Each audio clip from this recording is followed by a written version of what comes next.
Here we Lads, are. lads, lads. Welcome to another live stream that me and Hal didn't be expecting to do tonight, did we? Not at all. This is unprecedented, mate. It is, and it's a horrible, horrible topic that we've got to speak about because I know as well as you do that this should not be happening. Whatever's happening, it shouldn't be happening. We should be very happy going into next season, and hopefully Chris Wilder is the man to take us straight back up. So, Hal, what's happened today, mate? This morning, we were given the news that Chris Wilder was leaving Sheffield United. We understood this to be true, and from reliable sources, a press conference was scheduled for 1:30 p.m.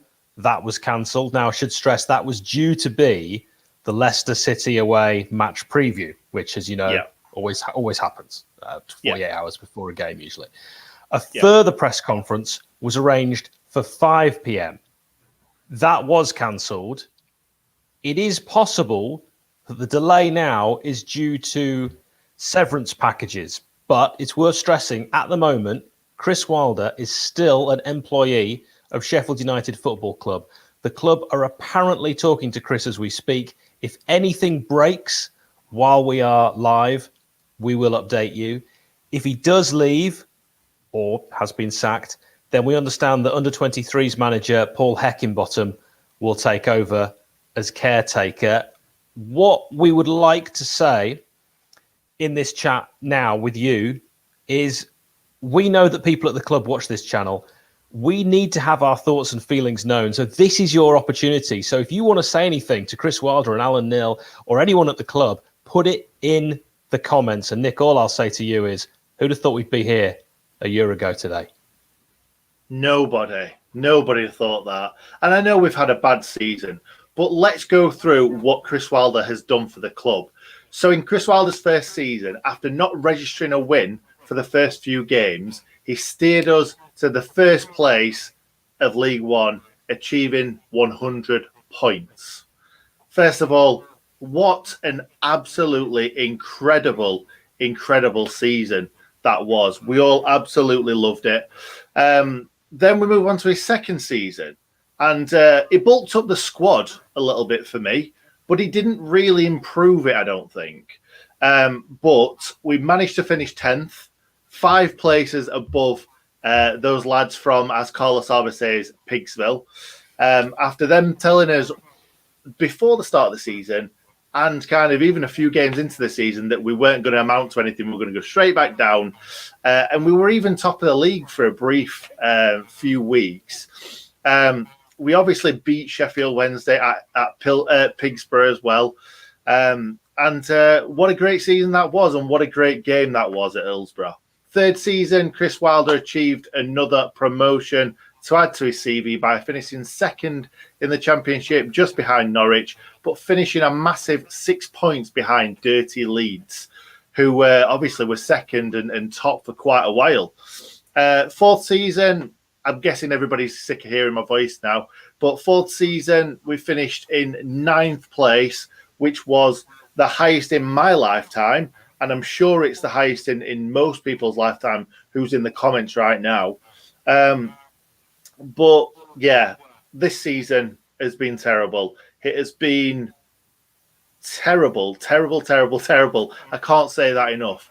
And the fact that it took us so long to win a game of football, and not just that, we've not even been able to leapfrog anybody. We've stayed bottom for, I think, third or fourth week we were bottom, and we've not been able to get off that bottom for such a long time. So that's a brief kind of outlook of Chris Wilder as a Sheffield United manager. So I've said in there that he's taken us to the dizzy heights of 9th. Is he our best manager we've had ever? It's a great question. He took charge of Sheffield United in 2016 when we were, of course, in League One. I mean, that's in old money. It's worth remembering. That's the 3rd division. Chris Wilder's win percentage, Nick, 51.89%. So let's just call that 52%. Interestingly, that's exactly the same as Danny Wilson, right? Which I don't think too many blades would say Danny Wilson was our greatest ever manager. He did it in a different league, of course, for longer. Chris did League One, but Danny Wilson didn't do Championship and Premier League. But to put that into context, other managers that you might consider to be in that bracket of greatest ever Sheffield United managers, Neil Warnock, 42.5%. Dave Bassett, 38%. Further back, another that I know older blades will say, you've got to mention him, John Harris, even he, only 44.6%. So call it 45%. Chris Wilder, 52% win percentage. Of course, 2 seasons of that in the Premier League. And from Opta, since Chris Wilder joined Sheffield United in, as I mentioned, May 2016, only Manchester City under Pep Guardiola and Liverpool under Jurgen Klopp have won more league games under a single manager in England's top 4 tiers than Chris Wilder. Just incredible. And Pep as well, I was listening to Pep's press conference. He actually said about Chris Wilder, if he was here, he would be fighting for the title. If I was in Sheffield, I would be fighting relegation. And I think when that comes from one of the greatest managers, arguably of all time, but certainly currently, just goes to show in high regard that all managers around the world hold Chris Wilder in. Absolutely. And just think about it this way. He's taken us on after our worst season we have had for decades. He's taken a team that had absolutely no confidence. We had Dean Hammond on.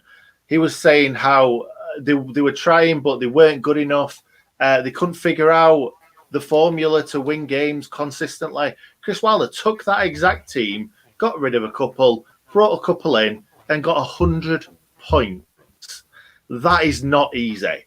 Not easy in the slightest. And not just that, he's improved year on year. And then last season to finish 9th in the Premier League with all this money that's thrown about these days, because you could say, we've had better finishers like decades ago. But the amount of money that's in football these days, it's not easy to finish high up in the Premier League table. It's not. So would you say, is he to blame, though, for this season, Nick, as we do sit bottom of the table in the Premier League? The thing is, I don't think he's to blame, but I think let me repeat that. I think he's partly to blame. I think he's got to take some blame, and I think he would himself. I'm just go through a few things that I would say where kind of blame could lie. First of all, I think his recruitment has not been the best. I think we can all agree on that. We've signed 1, 2, 3, at least 4 players for record fees, going back to Luke Freeman, record fee. I know it wasn't that much compared with the money that was thrown about these days, but Luke Freeman, he's barely featured for a Chris Wilder side, even though I really like Luke Freeman. Then Callum Robinson, he was a starter striker, scored a load of goals in pre-season against lesser clubs, and then he ended up being sent out on loan halfway through the season. Then you talk about Ollie McBurney, who, let's be honest, has mostly been a flop. For the amount of money that we've paid, he has mostly been a flop. He's scored a few goals. He's played okay in some games. There's a lot of fans that don't like him. I'm not one of those fans necessarily, but for 18 to 20 million, you need to be seeing more goals. And if you're not seeing more goals, you need to see more contributions in the game. And for me, McBurney has been a flop. Then you look at Brewster. I think Sanderberger, we'll put him to one side because I think Sanderberger's actually done really well. But he did start poorly. And let's talk about Brewster for a second, because Brewster was certainly 22, 24 million, something like that. And he's definitely not hit the ground running. And I'm not saying that it's Brewster's fault, but I think Chris Wilder's got to take some blame for the poor recruitment. Now, I'm not saying it's all him. He obviously has people working on recruitment, working on scouting. But really, Chris Wilder and the Prince make these decisions to buy these players. But it's not just that. When we're talking about how we play football, it worries me of a lack of a plan B. We never seem to have a plan B other than sometimes go 4-4-2, or sometimes throw on as many strikers as you want. And his reluctance to change the formation from 3-5-2 to 4-4-2 or whatever formation he wants to choose, it doesn't sit right with me. Putting square pegs in round holes constantly, because we've had so many games this season where we're just trying to pick anyone to put in left centre-back, right-footed players playing at left centre-back. And we're not playing the way that we have been doing when we're playing 3-5-2. We've not been overlapping for half of the season, really. I'll quickly just go through a few other points because I don't want to have a pop at Chris Wilder because I love him. I think he's done absolute wonders for this club. But this season, he's been very, very negative in his comments and his interviews after games. Last season, do you remember the Leicester game last season, Hal, away from home, where they didn't really put a shift in? Awful, and he went, no, but compared with this season, no. Chris Wilder had a right pop at the players, saying they're not putting the effort in. Where's my players? Where's my captains? Where's this? Where's that? And this season, it's been the opposite. It's like we can't compete. Can't compete at the money that's thrown around. And yes, we can't. We couldn't last season, but we still did compete. He's been very, very negative in his comments in interviews this season and constantly talking about money, which I don't really like. And really, for me, does that feed through to the players? Does he go into the dressing room after the game and say, well, lads, yeah, I know we tried, but is he saying to the players the same thing as he's saying to everybody else? So that's my problems, really. I think I'm not trying to bash Wilder, not at all, but at the same time, yeah, he's got to take some blame. He's got to. The player's got to take some blame, but also he has as well, I feel. But the problem is, why are they doing it now, Hal? Why now? Why not wait until the end of the season? Do we think there's been a bust up or something? It's a great question. Here's a quote. I told him, "You are our coach, and we're going to stick with you, even if we lost all the rest of the games, because we think you are the coach to get us out of the championship." Our club owner, Prince Abdullah, he said that. And he said that weeks ago when he was already saying, I think you're the coach to get us out of the championship, as in, back into the Premier League with relegation being almost a certainty. You've got to wonder if the awful state of the training pitch is anything to do with this. You know that Wilder has wanted improvements at the training grounds. They haven't been forthcoming. Apparently they've been training in very poor conditions, like only on some of the pitch, not all of it. The Prince, of course, we know, reneged on the January transfer window. You can argue till the cows come home about whether that was a good idea or not, with relegation looking almost certain. And, you don't really want to throw good money after bad. So that's a separate argument. But I will say that the backlash from this, if Chris Wilder has been sacked by Prince Abdullah, I think that'll be a storm that the Prince has never even imagined and can't possibly imagine, because there aren't fans in at the moment. It's hard for him to gauge the opinion of, I would say, 98% of Sheffield United fans and 100% of sane Sheffield United fans. People say no one is bigger than the club. Chris Wilder is Sheffield United. I'm not saying he's bigger than the club. No one's bigger than the club. That is a fair statement, and Wilder has said that himself. But he epitomizes everything. He's our representative in the dugout. He understands Sheffield United. He understands us fans. He speaks like us. He says the things that we would be saying during and after and even before games. He knows Sheffield. He knows all these players. He's now brought them in. This is, apart from Basham and Billy, this is his team. And he's got them all playing in a formation and a system that I don't think anyone else could come in and just pick up. This has been entirely built around Chris Wilder, and thank you very much, Joel. Yeah, we love seeing donations coming, don't we, Hal? We do. Keep them going, super subscribers, each and every one of you. We love you. Someone just wrote in the comments saying, don't forget about injuries, Nick. But I weren't really talking. I was talking more about how Chris Wilder should kind of take some blame. We all know that we've had shocking luck with injuries this season. We know we've had shocking luck with decisions. We know that the players haven't been good enough. We know that the players haven't taken the chances when they've needed to take the chances. We know that players have made mistakes in key areas that they didn't last season.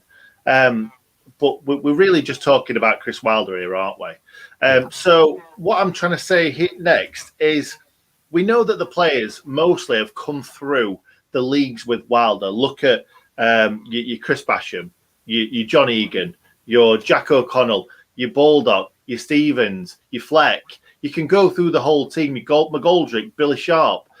Do we now think that the players, if Chris Wilder has been sacked or if he has walked away, do you think the players are going to down tools? And I know it's difficult to say that because it feels like they've down tools all season. But do you feel like this could really rock the changing rooms? You know, you just look at some of the tweets from ex-players. Dean Henderson's been talking about Chris Wilder today and how grateful he was and what he's done for his career. And I think these players are very much in the Wilder and Alan Neil camp. It's worth throwing Alan Neil into this conversation. We understand if this is all going to happen, that Chris Wilder would leave with Alan Neil and other members of his backroom staff. I think that the players are 100%, all of them, behind Chris Wilder. What do you think? I completely agree. I think that all those players have come through the leagues with him, and he's the only person that can get that level of performance from those players. I'm not saying they're bad players. They've shown themselves to be really, really good players, and that was his problem last season. He came out, didn't he, and said, "Oh, I think it was after the Leicester game. Oh, we're just a team full of League One and Championship players," which I hated at the time. I thought that's not right. But I know he's just after a little bit of something back from him, because what he did to Dean Henderson when he made that mistake against Liverpool is trying to get a reaction. But again, this season, he hasn't done anything like that to get a reaction, because I feel like the players are so low in confidence that if he gives them a little knock, that could send him even more into the shells. So I don't think they will down tools, because I think they're brilliant people, great professionals. Well said. But at the same time, it's got to rock the changing room, because I always remember Ched Evans, when he got sent down, we were so good that season. And as soon as he were gone, it rocked the team. And we really struggled to even create chances. Now, I understand that Ched Evans were the one that scored the goals, but we weren't even creating chances because the team was just shook. And I hope this isn't going to be another one of those where we just go on a massive losing streak going into next season, if this is the case, because this has got to be sorted out before the weekend, before the Leicester match. It's got to be. I didn't think that, you could make me feel worse than that, but reminding me about that Ched Evans season. You've just done it. So well done. Yeah. No problem, mate. By the way, keep those comments coming. We are not ignoring your comments. Nick and I, even while we're yakking away, we always go back through these videos and read every single one. As I've mentioned before, we know for a fact that people at the club watch these videos. This is your forum to get your opinions out there. Let us know what you think. If you're not watching live, put your comments down below later on. Don't forget as well to give this video a like if you like us. Give us a dislike if you don't like us. We're big boys. We can take that. And subscribe if you don't already, because this is one of many, many videos that we provide for you. Even tomorrow at this time, we will have what now seems like something that will be the very back of our minds, but your Leicester City match preview. And once again, thanks very much to Bobby in the background for his sterling job today. We always appreciate you. Yeah, it's a bit of a weird one, this, though, isn't it? Because we thought at kind of lunchtime today that we were going to come into this video like in the know. We thought that, it's going to be cut and dry, this. He's either going to be here or he's not. We still don't know ourselves. Like you said earlier on in the video, Hal, we still don't know what's going on. So we're just as in the dark as everybody else. And my mate texted me earlier and just said, it just doesn't sit well with me. I'm not going to enjoy my evening because I'm constantly going to be thinking about this. And I think we all are, really. I'll move on to something else, though, because we're talking about the players and if they're going to down tools and stuff like that. But also, could this mean us losing some players? The likes of next season, obviously, we all know that Sander Berge is probably going to be off because we need to get him off the wage bill. We need to get some of that money back into the club. But for the likes of Jack O'Connell, John Egan, I think that teams are going to be coming in for him, no matter whether they've had injuries or not at the end of the season, or Jack O'Connell straight through. Somebody will be interested in Jack O'Connell, I guarantee it. If Chris Wilder stays, do they stay? And if Chris Wilder goes, do they think, I don't want to play for another manager. I don't want to play for a Neil Lennon or whoever they've been talking about. What do you think about that, Hal? I think you're spot on. I think you've just summed it up. I think if Chris Wilder stays, the players that he brought in, that he's developed that personal as well as working relationship with, I think they want to stay. And we begin the journey again. It's one season down in the Championship. That's what it would be next season. And then we come straight back up. And Chris Wilder will be more knowledgeable for what he has gained this season. You learn more through adversity than you do in success. He'll know exactly what he did wrong this season in the Premier League. He'll never make those mistakes again. And what will happen if he is let go, and if anyone is watching this from the club who's in a position of power, do not let him go. He will go to a different club, Chris Wilder, and have tremendous success. And we will have to watch a Sheffield United fan achieve something for a mid-table Premier League club and take them to the next level when he should be doing it with us. And he could very well be our manager happily for the next 20 years. I've seen people messaging saying we need Rafa Benitez in, who's, 60? Chris Wilder's 53. So the long-term future is in a safer hands with someone like Chris Wilder. Also, Rafa Benitez wouldn't even be able to point to Sheffield on a map. So, yes, I think that these players would stay for Chris Wilder. And tragically, I think if he has been forced out, and we do not know the ins and outs, Wilder may well have made the decision himself. And it maybe the Prince is having conversations with him now, begging him to stay. We cannot cast aspersions here. We don't know the full facts. And maybe they'll never come out. But I think the players that love him and that play for him, play hard for him, and last season played above themselves for him, stay for him.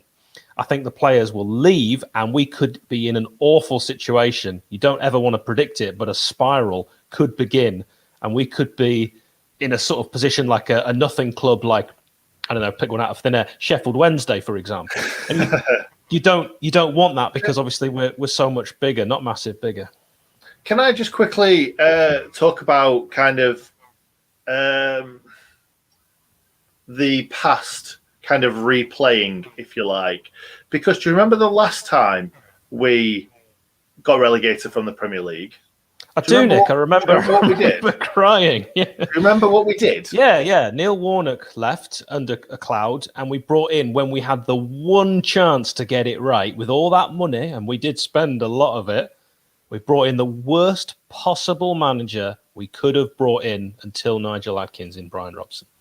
Yeah, exactly. I'm going to bring up that because Hal loves putting stuff on screen where it says Hal's right. So right, can I just, Bobby in the background, I am reading a lot of nice comments about me that are not coming up on screen. Right, sort it out. So, no, what I was going to say is let's hope history isn't going to repeat itself, because we don't want to see Wilder be sacked like Warnock was. I think it's probably more the fact that Wilder would walk than be sacked, if I'm being completely honest. But that's just my opinion. That might be completely incorrect. But you might be right. Remember what happened with Warnock. Remember that we just fell down the leagues after we'd lost the parachute payment. We can't let that happen again. We can't let it happen. So anyway, let's move on to what are we talking about next, Hal? Shoes off, by the way, is a comment that that older Blades fans will really appreciate. I love all that. So I think optimism for next season, Nick. You and I were talking about this only the other day, about how we were still optimistic with Chris Wilder in charge, a manager who's got promotion on his CV. Are you still optimistic for next season now, or has that all gone? It just depends what the actual outcome of it all is, isn't it, really? Well, does it, Nick? Because this is such a mess that actually this could have, even if he doesn't go, this could have repercussions because it looks amateurish. And if I'm a player for Sheffield United, I might be going, what is happening at this club? There's 2 press conferences cancelled. Even if he stays now, he might have even lost some of that power, because there might be a reason why this has happened. We'll probably discuss the director of football later, but yeah, you were saying. Yeah, no, I just feel like next season, if we keep Wilder, we'll be fine. As long as they've not ruined as long as they've not soiled the relationship between them both. But yeah, we'll have to see, mate. We'll have to see. The optimism I've gone has drained completely. And yeah, I just feel like it needs to be Chris Wilder. It needs to be him. It's got to be him. If it's not, I feel like it's going to be someone that the Prince is mates with. And if that happens, I'm going to be absolutely devastated. So let's move on to who's going to replace him, Hal. What do you think? I just like to say that I think Chris Wilder was, and maybe still is if he's not going, our greatest asset. You know, we now have owners with no track record in running a successful football club and, you know, a heavily mortgaged stadium. But you also look at what you just said there, and on the flip side, Wilder has been backed to the volume that no Sheffield United manager of this stature has ever been, or likely ever will be again after what's happened this season, you know, to the tune of over £130 million. And the transfers haven't been particularly successful. So when you ask who's going to replace him, the board, we know, will be looking for, like you say, someone that maybe the Prince knows, rumoured to want a director of football in. That's a good model to follow. I'm not against a director of football. All the elite, I think the majority of the Premier League, have a director of football. What I'm led to believe is that maybe certain people in the club wanted a director of football and certain people didn't. And you know what? If Chris Wilder has left because of not wanting to work under a director of football, you actually have to applaud him for his principles and being the kind of old school manager, your Sir Alex Ferguson, if you will, that was manager in every department of the club, from top to bottom, root to stem. And we know that Alan Neil does a lot of stuff on the training ground. But apart from that, you know, he wants to make the signings. He wants to be the one to put that final say on all the transfers. So maybe who replaces him is someone that actually is happy to be a head coach full stop. And that would be very, very interesting. Because if we didn't have Chris Wilder, we'd want Chris Wilder, as I've said many times before. What worries me is you look at the list of managers that we've been linked with. Sven-Goran Eriksson says he wants to get back in English football. And he said that today, which is very concerning. Rafa Benitez, who we've already talked about, is being linked. I mean, he's got a great pedigree, don't get me wrong, but I just don't see him as the future of Sheffield United Football Club. Eddie Howe is right underneath Danny Cowley as the bookie's favourite. Now, Eddie Howe, Nick, you might remember, doesn't like the North. He doesn't like the North of England. Burnley. You like the North of England. I like the North of England. I might live in the South now. Ignore that and go back to my previous point. That's just for work. So Eddie Howe doesn't like the North. He doesn't know Sheffield United. He doesn't know Sheffield. He doesn't know the people. So I'm not a big fan because Eddie Howe has got a relegation on his CV, and Chris Wilder technically at the moment doesn't. Mathematically, he does not have a relegation on his CV, and if he has left, he won't have one on there. Eddie Howe does. Eddie Howe spent a huge amount of money at Bournemouth and did take Bournemouth down. So we would be hiring someone who we know can already take a team down. Well, why wouldn't we just keep Wilder, who might have looked like he was already doing that? However, he's also got the benefit of being someone that actually cares about the fans, the club, and the city. Yeah, you're absolutely bang on, mate. Absolutely bang on. I want to go back to talking about a foreign manager, because I know everybody will say we don't want a foreign manager.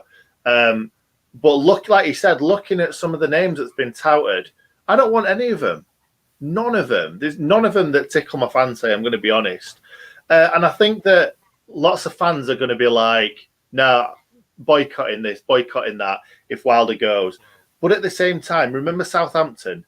Remember when they sacked Adkins and everyone was like, Adkins is doing such a great job, why have they sacked him? And then Pochettino came in.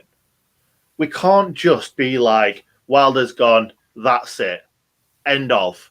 We need to keep faith with whatever's going on, because we're all going to be there, whatever happens, aren't we? Let's be honest, we're all going to be fans until the very last second of our lives. So whatever happens, we know that we need to move on from this. I remember when we sold Jamie Murphy, And I was thinking, Jamie Murphy is the whole team. He's the lad that creates everything. And I'm like, how are we supposed to move on from Jamie Murphy? How are we supposed to create any chances? I remember when Brian Dean and Yanag Fyotov got sold. Mate, we get over it, don't we? Things happen. I'm not over that. No, let me just say, because yes, we all want Chris Wilder to stay, but at the same time, if he does go, yeah, we're all going to be sulking for a while. But if we start winning games, like people are soon going to not forget, because Chris Wilder has been the best manager we've had, certainly in my lifetime. And like we said earlier, possibly ever, but things do move on. I'm just watching Bobby in the background smirking. He's deliberately picking the pro Nick comments to put on screen. He's having a right giggle. There's way too many pro Hal ones, so well, I'm not seeing them. Some Nick ones in there. Can I just bring you? Alex Crook of Talk Sport has just said, still no formal announcement from Sheffield United reference Chris Wilder, but if fans are hoping for a U-turn, you will be disappointed. I'm reliably told the hold-up involves his severance package. The League Managers Association have been involved for the past 4 days. I thought that the cancelling of these kind of meetings, these press conference, was because we were trying to keep him. And when you said that earlier about the severance package and stuff, my heart just dropped. Absolutely dropped. Because, to be honest, mate, I've tried to keep out of this today. Lots and lots of people have messaged me about this. And I was really busy at work, and my brain was just imploding. Because 1, I didn't want it to happen. 2, I was really busy. And 3, I was just trying to kind of be in my own world and think, right, I'll deal with this later. Do you know when you're just like, I'll deal with this later on? And I just kind of wanted it to sort itself out before we got to this moment. I think it's just worse that we've got no kind of closure. I want to know about this. Yeah. And we're just being kept in the dark. Well, you know what it is, Nick? What's that? It's the Sheffield United way. But I mean, Jan van Winkel is coming up in the comments a lot. Now, Jan van Winkel sounds like a comedy porn name, but it's a Belgian football coach, director of the Belgian Professional Football Coaches and FIFA technical expert. I'm reading this. Van Winkel holds, not very well, a UEFA Pro license and graduated with a Masters of Physical Education and a Masters in Business Economics from the University of Leuven, which is probably in Belgium. So he's the one that's apparently being touted as director of football. Lots of people say, rumours are that he was the one who had a hand signing Michael Verrips, Salad Fingers. He was the one behind Xander Berger. A lot of people saying that actually Wilder wasn't too happy with decisions being made above him. That's speculation, and we don't do speculation on this channel because we quite like not being sued. So we have absolutely no idea if any of that is true or absolute tosh. I want to make that very, very clear. It's just what people tell us. What I do know is that obviously he's got a pedigree and apparently he's friends with the Prince. So it's highly likely that Van Winkel, who I think is in Saudi Arabia or has been recently, will be involved in the club going forward. And we don't know if he will be bad for the club because what's he done? Well, bringing Sander Berger, or at least recommending him or scouting him, it's a very good player. And Nick and I haven't seen Verrips to know enough about him. I saw, half an hour against AFC Filed and he got knocked out. Yeah, exactly. But the thing is, though, let's have a look at Ramsdale. And we've got to say, for half of the season, he's not been great. And looking at the other goalkeepers that we've got, again, poor recruitment. Wes Foderingham, fair enough. League One Wes was probably brought in as a backup. But Verrips had a very good pedigree. He had a lot of people saying some very nice things about him. We had to fight to get him as well because there was talks of us having to kind of pay some compensation and stuff. We fought to get him at Bramall Lane, and he's not been given a chance in the slightest. Even in the pre-season games, it was all Wes Foderingham. So he should have really been given a chance at some point if he was good enough. And let's be honest, Sander Berger, everybody was talking about Sander Berger. So it's not difficult to scout somebody like Sander Berger. Is it No, really? no. There are 13-year-olds on FIFA that knew about Sander Berge. Yeah, exactly. So, what I'd like to say in the comments, I'd like us all to put somebody in the comments who you would like to see as manager if the worst happened. I know Hal's going to screw his face up because he doesn't want me to talk about this. But there's one that's repeatedly come in the comments, which is the Barnsley manager. I might butcher his name, but I think it's Valerian Ishmael, who, he's doing wonders with the Dingles, and maybe it'd be good to see him given a chance in the Premier League. The thing is, he might get that with Barnsley, so he might not want to come. Also, just a bit of breaking is Cop's Finest, who's a friend of the channel, has said still waiting but expecting confirmation in the next few, with Heckingbottom ready to come in for Leicester as manager. Supposedly had a COVID test to allow him to transition into the first team bubble. Wilder seems to still be in talks. Specifics are unclear at the moment. So Paul Heckingbottom, Leeds legend, likely to come in as our caretaker manager. You never want to hear the term caretaker manager. Something has gone wrong when you're using those words. It sounds to me that it's done and dusted from everything that's coming out. It's everywhere. It sounds like that. I hope it's not. And people probably give me grief for wanting to talk about other managers. But the thing is, on this channel, we've got to talk facts. And we are talking facts, but also it could really happen that we will be without a manager against Leicester, without a permanent manager anyway. So, Hal, I don't know what to say now. That's just knocked the stuffing out of me. Well, a lot of people have had a go at Neil Lennon, saying they wouldn't like Neil Lennon. I know from reading Paddy Kenny's book that Paddy says a lot of good things about Neil Lennon, one of the best managers he ever worked under. So let's not instantly dismiss anyone that could come in, because you never know how they do. And you don't want to be that person with egg on your face if they end up being, I hate having egg on my face, being someone who could become successful. And let's give everyone a chance if, God forbid, Wilder does leave. I mean, there is no substitute for passion, knowing the club, the city, fans, loving them all equally. This was Chris Wilder, He felt what we felt. He spoke for us. If we'd been in the ground able to voice our support, this may never have happened. Chris Wilder, for me, Nick, and I'm sure you'd agree with this, he's always welcome at Bramall Lane, now and forever. And I think we say, from all of us fans, thank you. Yeah, absolutely. Like we said earlier, look at what he's achieved at Bramall Lane. And he must love the fact that he's done what he's done for his boyhood club. There's nothing better than taking your boyhood club into the Premier League, especially when we're in the depths of League One after Adkins' terrible season. It's amazing what he's done. And we'll always love the guy. The thing is, we won't remember this season, I don't think. We will remember all the amazing times that we've had, because we've had 4 incredible seasons and then 1 bad one. Chris Wilder, this is the first time he's failed.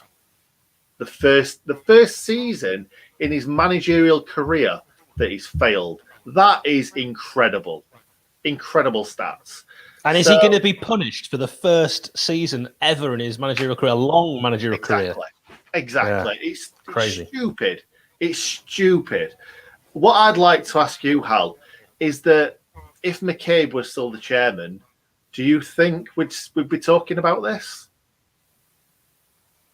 We wouldn't be in the Premier League, would we? I still think we'd be in the Premier League, because we didn't really spend much money to get up, and that's what McCabe loves. Somebody who doesn't spend money. Do you know what? If we still had McCabe in charge, maybe Wilder would have been manager. We'll never know. But, would he still be manager? That's the thing. You just don't know with McCabe in charge, because he fell out with managers in the past, and you never know. He could have fallen out with Wilder long before this.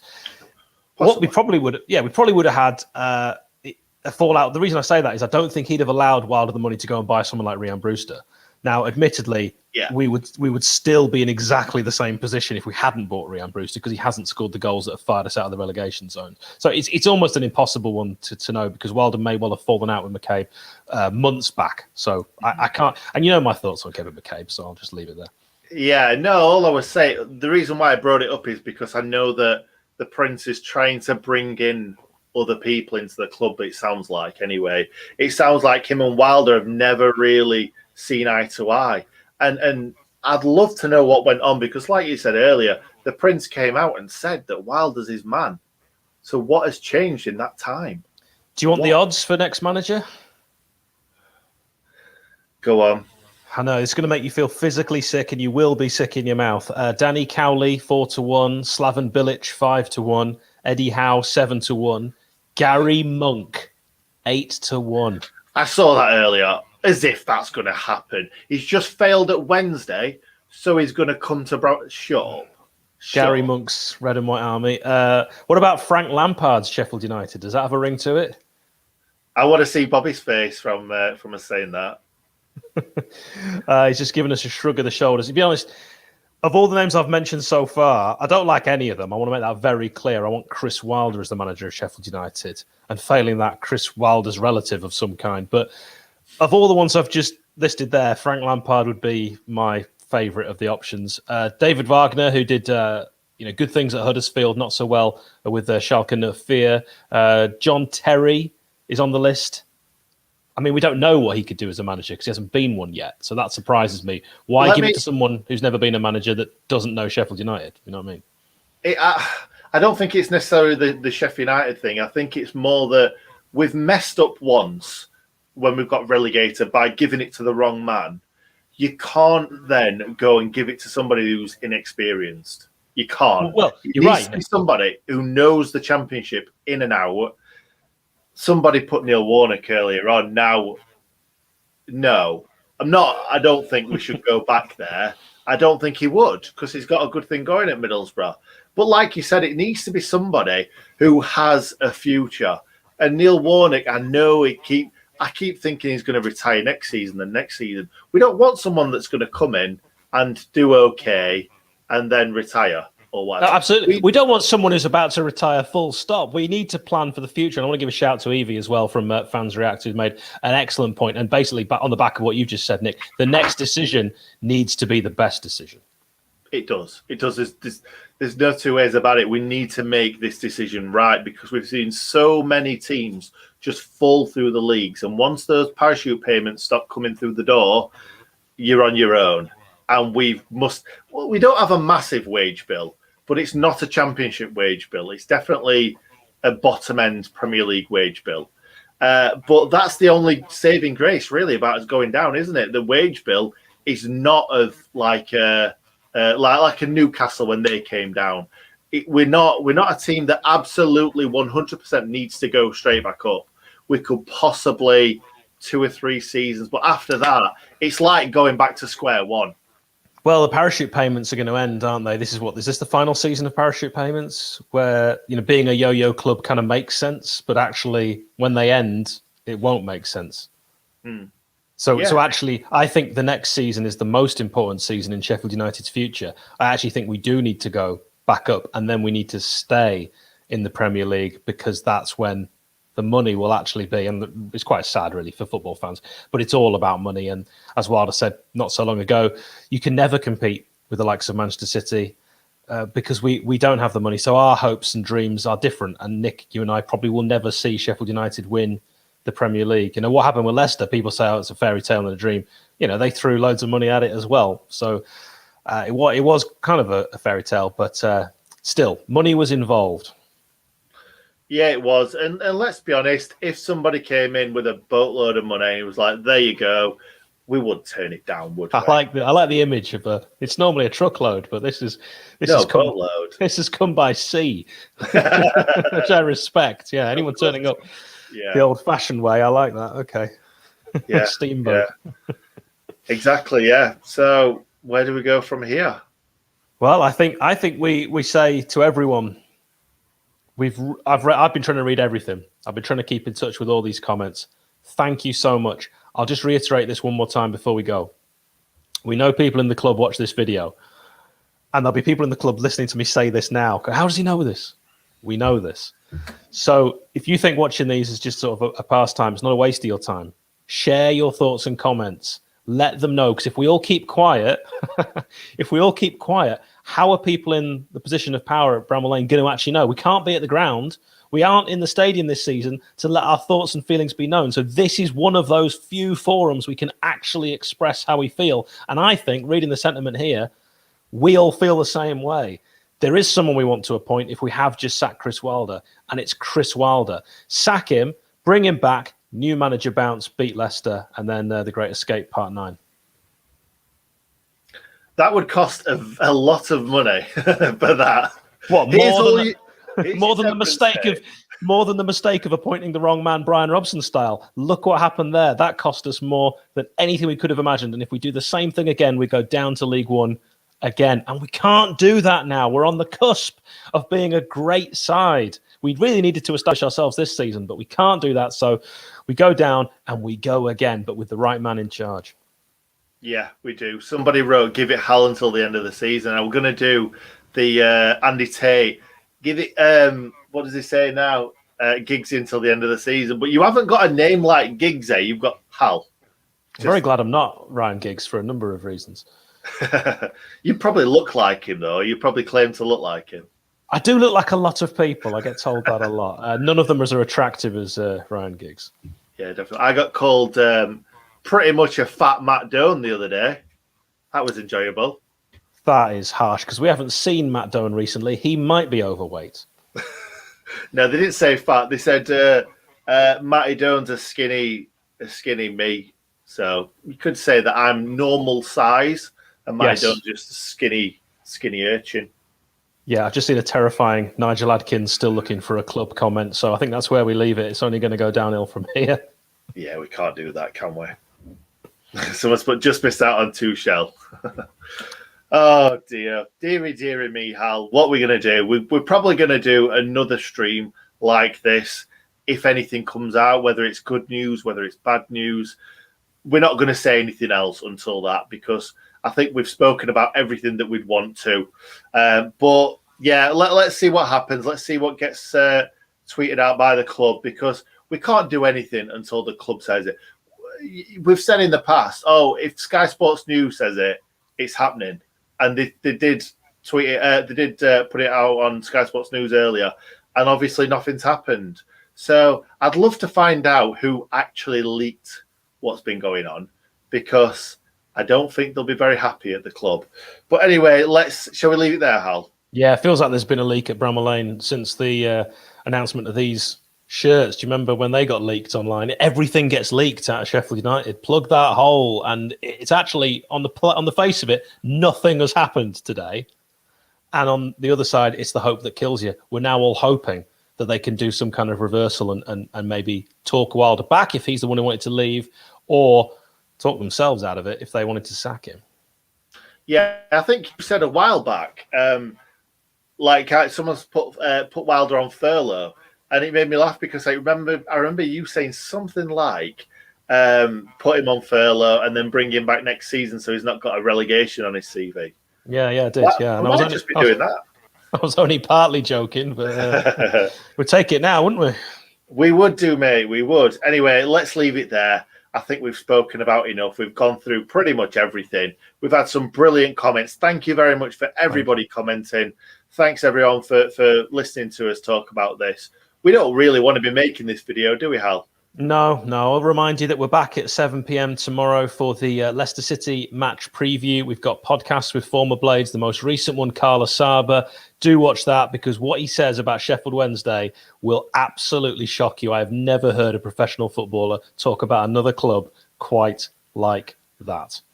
He certainly said some interesting things in the podcast. Yes. One about Man City, one about something else that I won't bring up. Well, all we can say is afterwards, he was genuinely worried about some of the things he'd said, and he spoke to us off air about. That should sell it to you, if nothing else. Absolutely, mate. I was a little bit worried about some of the things he said as well. So, yeah. Me too. Anyway, there was one that I wanted to clip and use for another clip, and I'm like, he said something really, really wrong, and I probably can't use that. I know exactly what you mean. Yeah, because I was listening to it back thinking, that's a great clip. Oh, you shouldn't have said that. Anyway, yeah, let's leave it there. Thank you, everybody. Like Hal said, we will be back tomorrow for the preview. The day after, we will be back for the match for a nice little watch along. Thank you very much, Ice71 Games. And thank you, Bobby, in the background, because he's absolutely smashed Instagram. We definitely deserve more followers. I can't believe it. Yeah, especially the work on Twitter as well. If you're not following us on Twitter, seriously, have a quiet word with yourself. Absolutely. Have you got the banner up and ready, Hal? Wait. There we go.